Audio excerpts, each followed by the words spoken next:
Sky howdy, and welcome back to another episode of World Bigfoot Radio. Back down at the parking lot. Most everybody's bailed. We get a lot of these storms where you just get high winds and lightning and thunder, and then it doesn't actually rain. So I didn't so much leave because I thought I was going to get rained on. But I'm sitting on a friggin' ridge line on top of a mountain. Great place to get hit by lightning. So I decided that I'll just abandon ship for today. And I'll come back and get a couple more stories taken care of. I got some really good ones I want to read to you guys. And then relate to things that happened to me too. So anyway.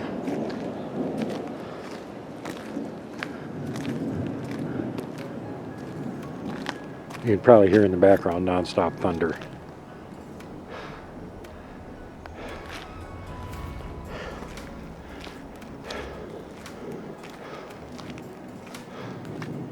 So yeah.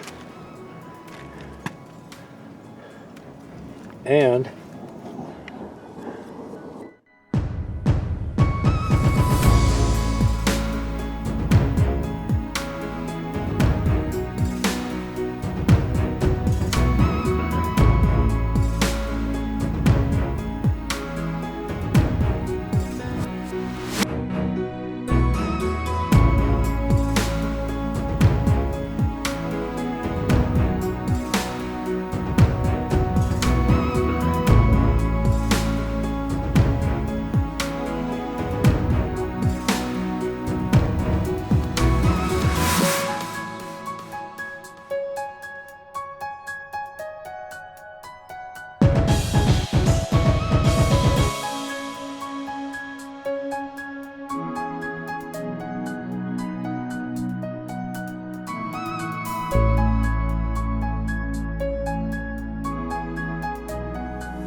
Johnny spotted this. Looks like something going up the hill.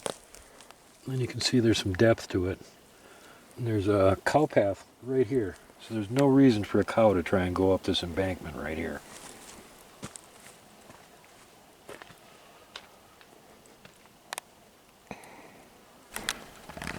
You can see the heel on this one pretty good. And toes up there.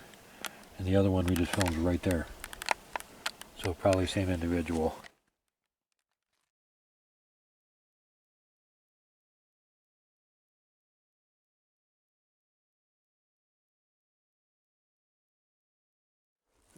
Okay. Heel. Big toe. And it is 13.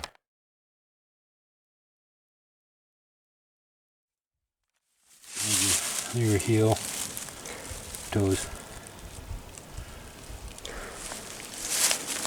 And then there's another big ground disturbance right there.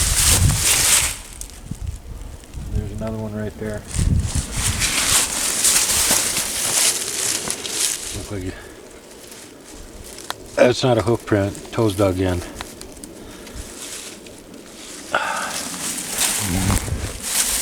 There's one right there. And the big one's powering his way up the hill here. Yeah, and that's a we can't go there. We're not allowed. Can't go up no further. No, me and Mike were in that clearing up there one time, and everything we had was CEI affected. It all had a weird blue fog around it when there wasn't any. And some of the pictures we took were there was nothing there. No pictures. Hey, Thursday.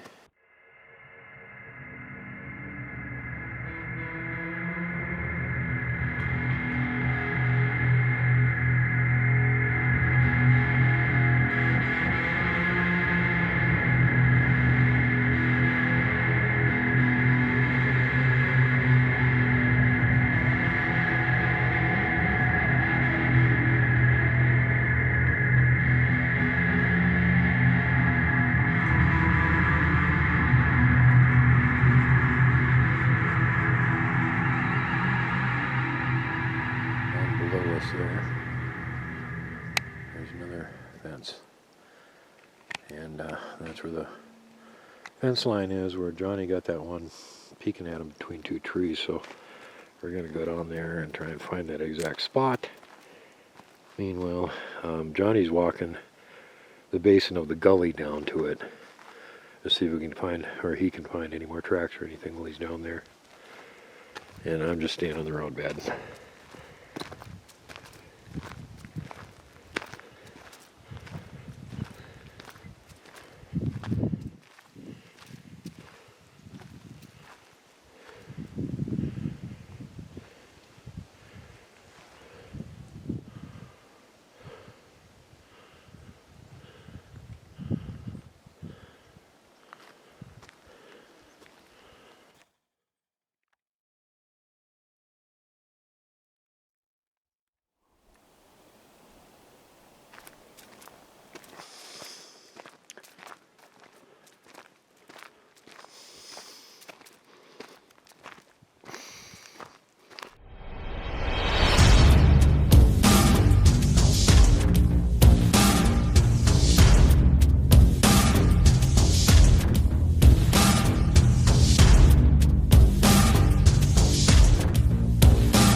than my foot is, but a whole lot wider up in front.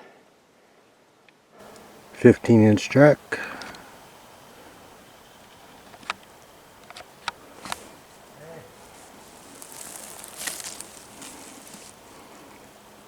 Back of the heel. Let me grab a bigger Spectacular track that Johnny just found. You want to point that out with your little stick heel, again? There's the heel. and the toe. Yeah. And it's 15. I just got done measuring it. He left a nice crater in the ground too. So what was that you were just saying, Johnny? I just it's 15 from the. Yeah, no, before that. It's easy to track once you know what you're looking for. Well, here in your second consecutive year of actually Bigfooting, you don't seem to be having too much trouble finding them yourself now. Nope. All right, let's see what else we can find. You guys can see that, I'm sure. Nice crater. Here's a crater. Again, about the same size.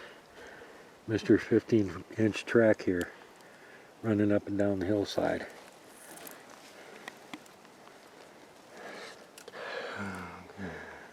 A lot of craters down there, that's why I looked down.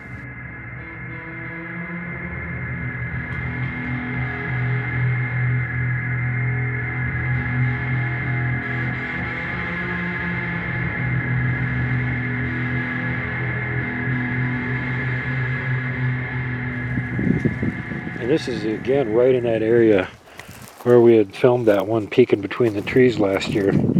And we've been going all up and down this damn mountainside trying to find the spot. Then Johnny filmed it and I saw it when I was here last year. There was a tree down there that had a marker on it. It's on the video. And we can't find the damn thing. That's what we're trying to use to line up the shot. We also can't find the two trees near each other with a big brushy thing on the left hand. Another person.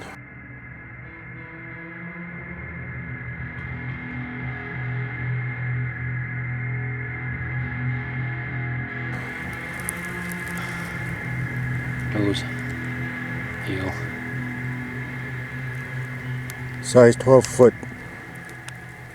I got a 12-inch foot, so if you want to throw a tape on it, you can, but you guys could just extrapolate. It's about 3-4 inches longer than my foot. 15. Look like it goes from there all the way to the step in the cow poop. Hey, where you at? Right here. Wait 1 second. Good to see you. Just want to make sure you weren't getting 4-1 waters. Boulder rollover. Sitting right there. In there. Was it a grizzly bear looking for? Or something else? Move it. Different angle. Wonder what moved that rock.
Which is overheating on the way up here. Not a good sign.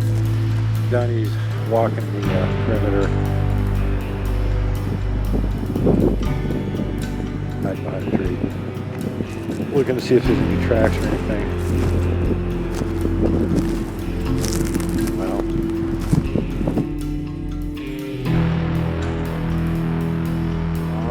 Followed them up the hill and same size of a track.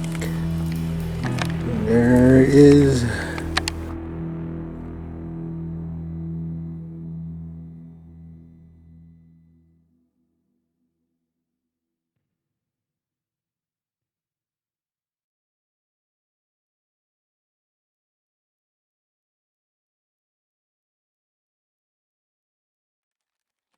another 15er.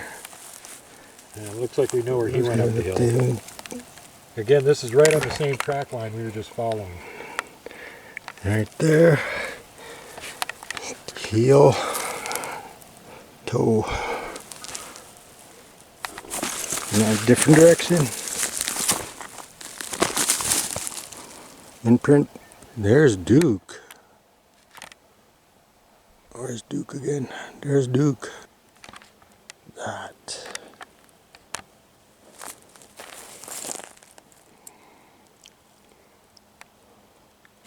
Indent.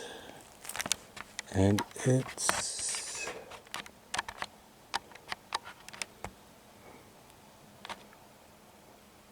13 inches. And I found a nice crater. Look like a human bone. Maybe, maybe not.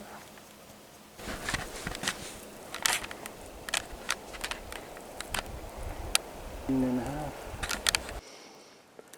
It's a good sized bone, whatever it came from. Yeah. Probably from some, you gotta get your arm out of the way so we can see the... Oops. Pretty hard, we're in the shade there, but... Yeah, I don't know if that was one of those moose cows or something, or... Moose elk.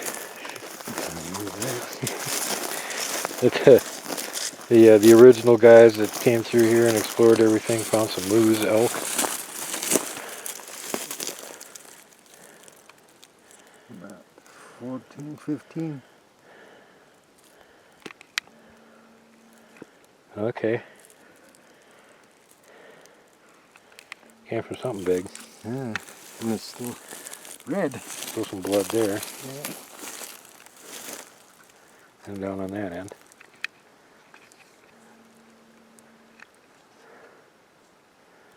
Cow? I don't know. Yeah. Some big guy that you anatomy experts tell us what it was. And it looks like Bigfoot ate somebody's truck, and that's all that's left of it. Oh my God.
Johnny found him a cool rock and a ball, and I left him a big pile of carrots.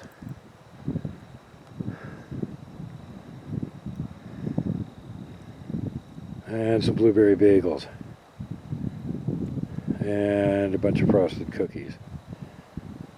And some more frosted cookies and bacon and hot dogs.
back of the hill, around, toes going up the hill.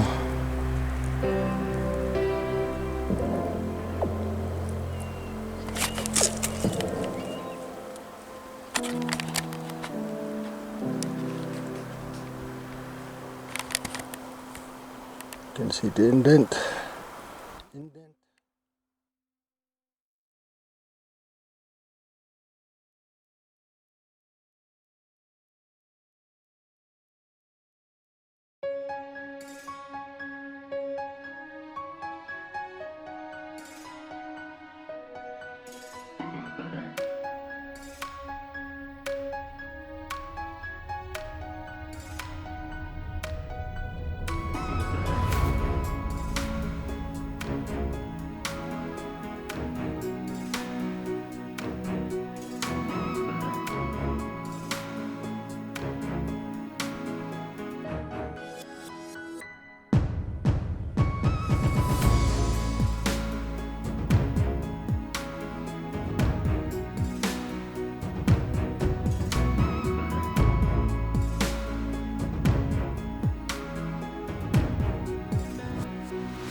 We're way down the ravine, about as far as we got with Kelly and Jenny when they were here.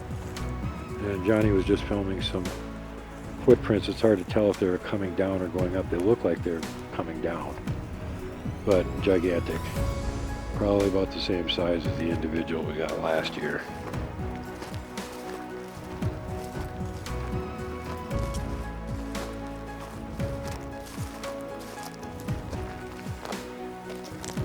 There's one big divot right there. And there's another big divot. You can see it a little bit better.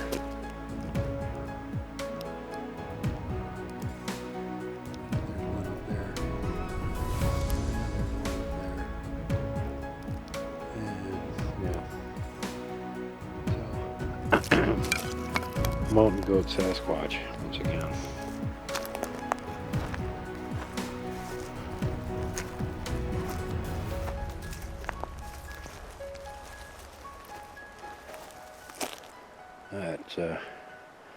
That's steep. Here's looking straight in front of me. Yeah. The right foot is right there. And the left foot should be right there.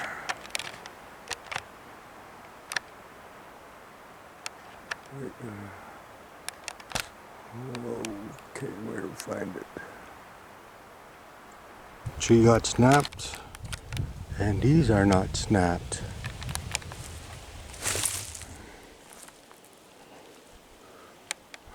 So I might put these two here.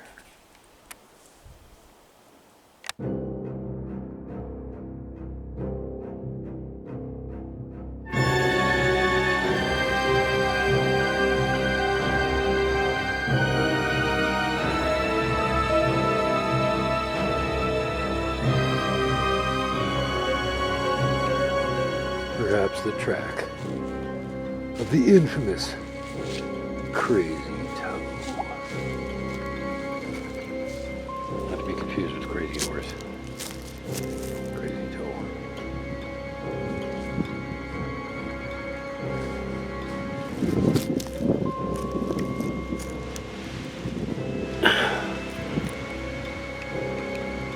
Oops.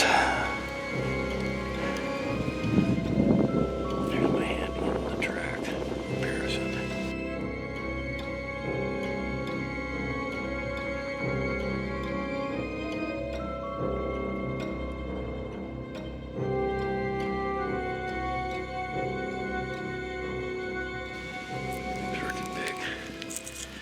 Alright. Johnny's looking for more tracks. We're on our way to the Bigfoot Mobile.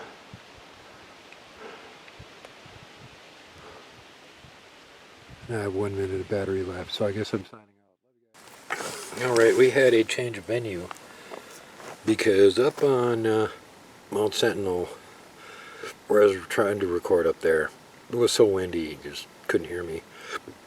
Excuse me. And actually it's much the same here where I'm at today, but we're down in the canyon, so there's no wind at all down here, which is amazing because up there it's like a friggin' windstorm. So I will read the story that I was trying to read to you last time from True Giants. Is Giganopitheca is still around, by Lauren Coleman and Mark A. Hall. And take my bookmark and throw that away.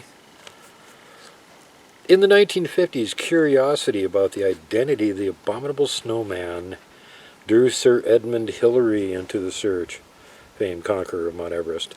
The excitement had been building since the 1920s.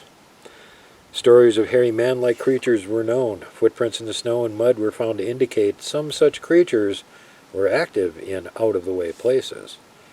The Sherpas in Nepal know of several types of abominable snowmen in the mountains of Asia. When Hillary went to the roof of the world to look for the Yeti, he and his collaborator, Desmond Doig, a journalist, noted that there were several unknown primates said to be in the area, still undiscovered in any formal way by scientists. Among them was the Nyalmo. Hillary and Doig learned of the Nyalmo in north-central Nepal. It was said to be, quote, giant-sized, up to 20 feet tall. Man-like, hairy, and given to shaking giant pine trees in trials of strength, while other Nyalmos sat around and clapped their hands. There was a reported killing of a true giant. The incident began with some telegraph workers who disappeared at the pass of Jalapla in Sikkim. Dr. Gian Dutt reported the results in the Times of India for 17 May 1953. Quote, immediately afterwards, the British troops stationed nearby were summoned to search for their bodies and also to account for their mysterious disappearance. A few hours' search resulted in the discovery of a snowman who was apparently responsible for the death of the missing persons. It was an easy target for the rifles. It was alleged to have been 12 feet tall, with shaggy hair and toes pointed backward. What? An early investigator of Yeti reports named Charles Stonor also heard of this report. He dismissed the episode, apparently because of the large size of the dead creature. Bernard Hubelmans, one of the fathers of cryptozoology, in his book On the Track of Unknown Animals, gives a lengthy account of an Indian pilgrim observing giants in this part of the world. The passage appears in a 1937 book by Jean-Marquis Riviere. The pilgrim had heard from chance observers of the giants that they spoke an unknown tongue. He saw them himself after joining a small expedition in Nepal, then went looking for them. The group came upon footprints in mud that measured 2 feet long. And we haven't found any that big today. Close, but not quite. At that point, all but three of the expedition members turned back.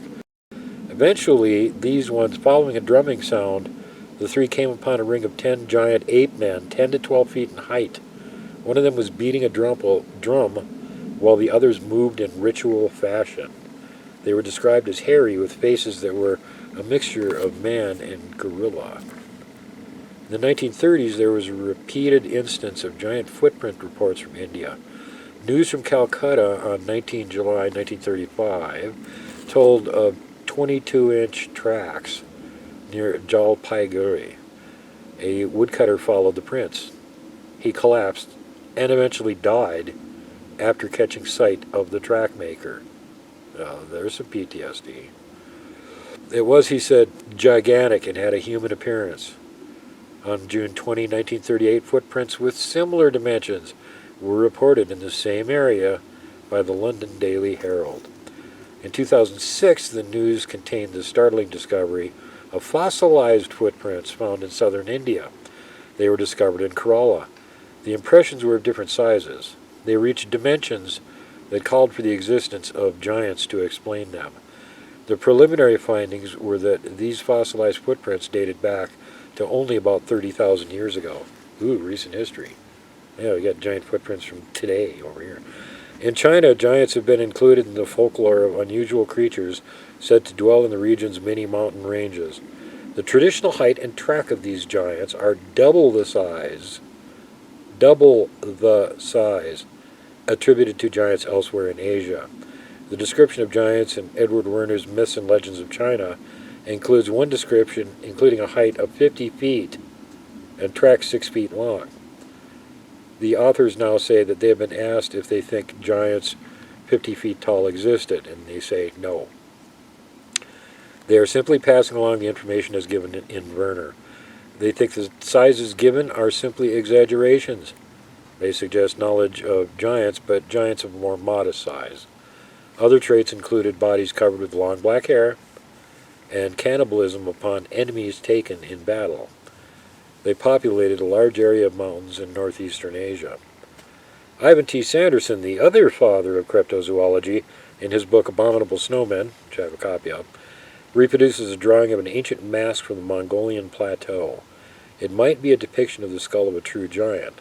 Little information is given about the object. It appears to have been included in the research of Russian scientists who gathered data on unusual animals in Europe and Asia throughout the 20th century. And he does not reference it, but I believe it is Dr. Boris Porshnev that he's talking about. And there you go. A reconstruction of a head based upon this mask presents us with an image that is consistent with what has been described for true giants.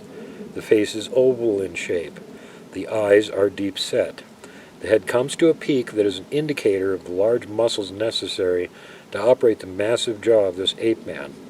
In Alaska, this peak has been referred to as the little hat on the giants. And what he's referring to there is the Gilyuk, the big man with the little hat. The little hat's the sagittal crest point on top of his head. This reconstruction is also a good match for the face of the Orang Dalam reported in Malaysia during the 21st century. Cover illustration. That's one sneaking up on a guy. That's from an actual report. No, thank you. In Central Asia, an example of a footprint with consistent giant characteristics come to us from the Gisar Mountains in the Pamir Altai range of Tajikistan. Tracks found in September 81 were 19 inches long and showed 4 toes. A photograph appeared in the Moscow News Weekly for November 29, 1981.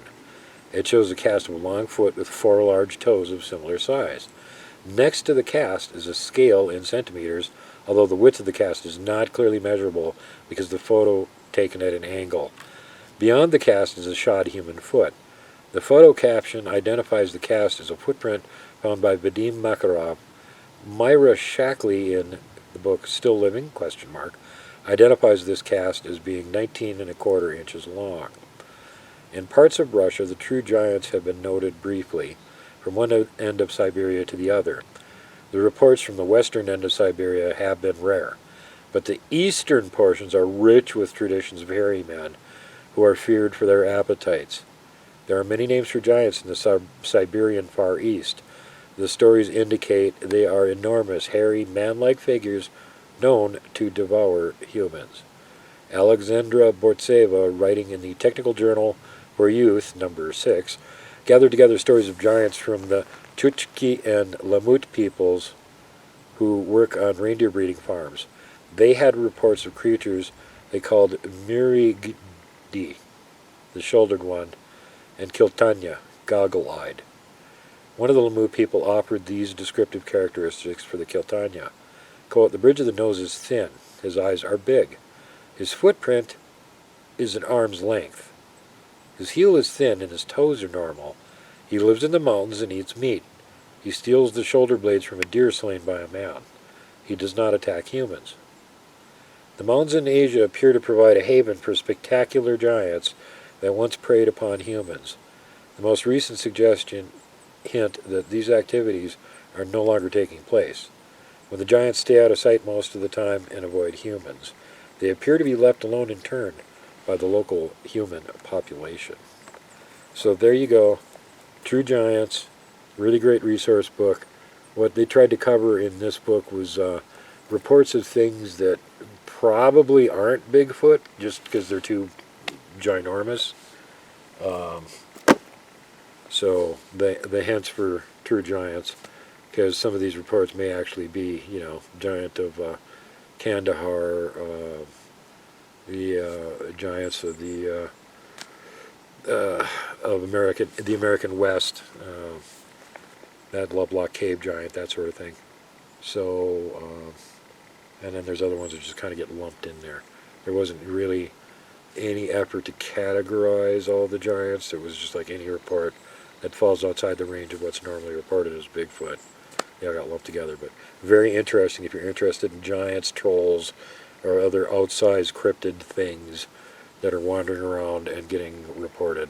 Of the Yeti. Good book. Yes, indeed. Out. This is Yeti, the mystical character which is apparently there in Himalayas. And on your screens, you can see what are believed to be the footsteps of Yeti. Now, the reason why this is being believed is because of the size of the footprints, which is massive, which is 13 by 5 inches long and wide, which is why they are claiming that this is none other than Yeti. This is already something which has been tweeted out. These pictures on your screens tweeted out by the Indian Army. The Army team who had gone there on an excursion has managed to spot this. So let me go across to Shinjoy. Shinjoy, this is massive because this has been part of folklore, if you may. And if we have a proof of this, this may just lead to a lot of scientific interest as well. Well, this is the day of Baghdadi and the Yeti. First of all, these pictures, just as far as the Yeti is concerned, what the army says is the Yeti, the so-called Yeti. So far, only footprints have been found, which is fine. But to believe that there is such an animal called the Yeti, or whatever, a snowman called the Yeti, there has to be much more evidence. Now, all you have are footprints in the snow, and very large footprints. Now, there are good reasons why they could be very large footprints. For instance, if there is something on the ice, if there is a footprint on the ice melts, and subsequently it freezes again, by which time the footprint would be larger.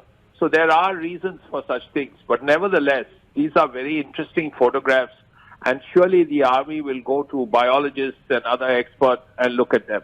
It has to be mentioned that in 1951, very similar footprints were found by Eric Shipton, the mountaineer. And he too had photographed them along with an ice axe, as the army has done. And Shinjoy, was that also in roughly the same area in the Nepal region as they've been discovered this time around? No, at that time, it was also in Nepal, but a slightly different part of Nepal.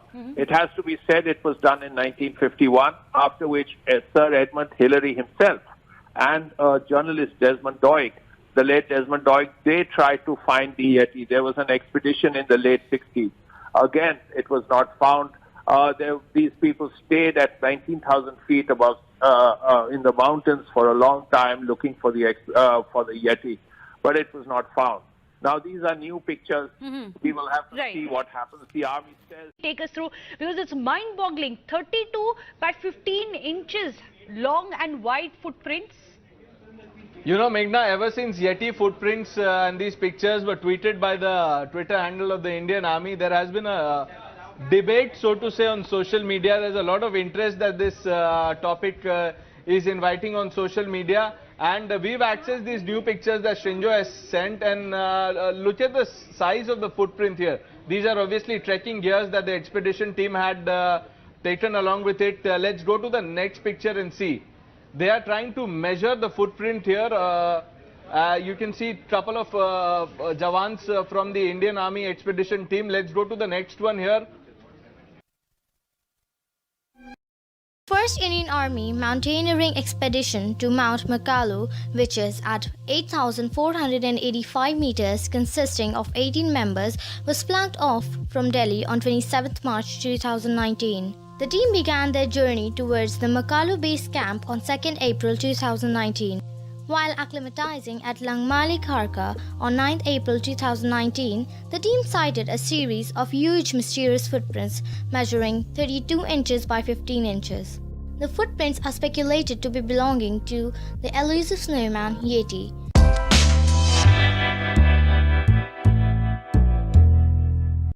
The mountain peak, Mount Makalu, got its name from the Sanskrit word Mahakala, which means big black, and is a by-name of Lord Shiva. Shiva is sometimes an evil, cruel destroyer, but at other times, he tends to be gentle and kind-hearted. The mountain has another name in the local dialect, Kumbhakaran, which means the giant. Makalu has proven to be a challenging climb, as only 5 of its initial 16 attempts were successful. Prior to its first ascent in 1955, it was admired and studied by several Everest expeditions, but like other giants in the Khumbu region, it was not attempted until the summit of the Everest was first climbed in 1953. In 1955, armed with modified and tested equipment, the French team climbed Makalu from the north face and northeast ridge. Via the saddle between Makalu and Kangjungste, the Makalu La, establishing what is now considered to be the standard route. It is in commemoration of previous superlative expedition feat that the gallant soldiers of Indian Army are embarking towards their first expedition to Mount Makalu. The team will climb the 5th highest mountain in the world, which is being led by Major Manoj Joshi and comprises of 4 officers, 2 JCOs and 11 other ranks. As a precursor to it, an expedition to Mount Kamet, which is at a height of 7,756 meters, Joshimath district, Shamoli, Uttarakhand, was conducted under the aegis of Army Adventure Wing in August-September 2018, followed by winter training in the Sundardunga Glacier. Kumar Himalayas during November-December 2018, where the team made the first recorded winter ascent on Mount Manoti, which is 5,645 meters high. First Indian Army mountaineering expedition to Mount Makalu, which is at 8,485 meters, consisting of 18 members, was flagged off from Delhi on 27 March 2019. The team began their journey towards the Makalu base camp on 2 April 2019. While acclimatizing at Langmali Kharka on 9 April 2019, the team sighted a series of huge mysterious footprints measuring 32 inches by 15 inches. The footprints are speculated to be belonging to the elusive snowman Yeti. The team has collected sufficient videos and photographic evidence. Makalu Barron National Park has been the traditional site wherein such footprints have been sighted in past. However, footprints in such large numbers have been sighted for the first time by the Indian Army expedition team. Team is presently at Makalu Base Camp and likely to attempt the Makalu Summit in the second week of May 2019 and is expected to de-induct to India by last week of May 2019 or the first week of June 2019. Evidences have been photographed and will be handed over to subject matter experts on return of the expedition. Look who's out enjoying the August sun.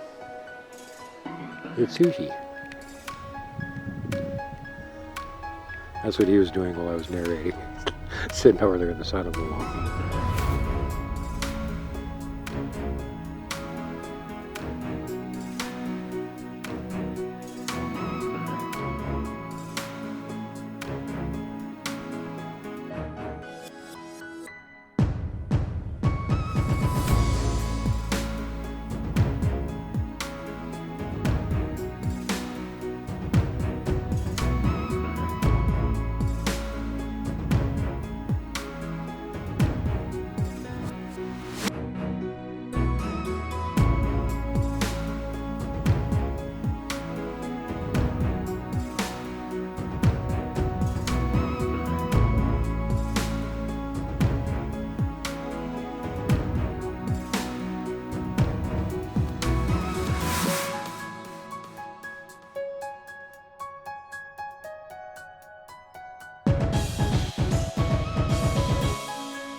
Safety first, last, and always. Pay it forward.